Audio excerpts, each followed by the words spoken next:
İmam Əli əleyhissalamın adının Quranda gəlməməsinin bir çox səbəbləri var. Birincisi, Qur'an-ı Kərim təfərrüata işarə etmir.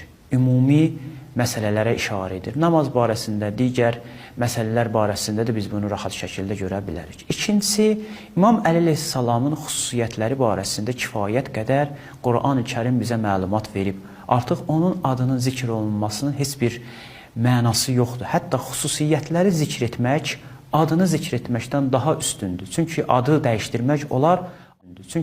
dəyişdirmək olar, amma xüsusiyyətləri, özəllikləri dəyişdirmək olmaz. Və həmçinin Əli əleyhissalamın adı Qur'an-ı Kərimdə gəlsəydi, bunu biz əminliklə deyə bilərik ki, Qur'an təhrif olunacaqdır.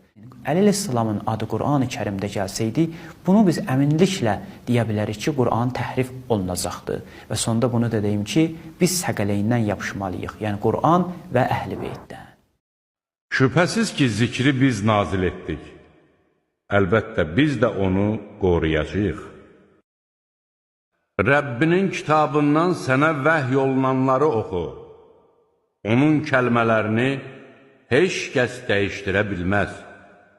Ondan başqa heç bir sığınacaq tapa bilməzsən. Həqiqətən bu, ehtirama layiq Qur'andır. Qorunub saxlanılan yazıdadır. Bəli, bu şanlı Qur'andır. O, mühafizə edilən lövhədədir.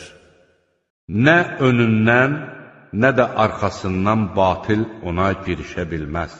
O, müdrik, tərifə layiq Allah tərəfindən nazil edilmişdir.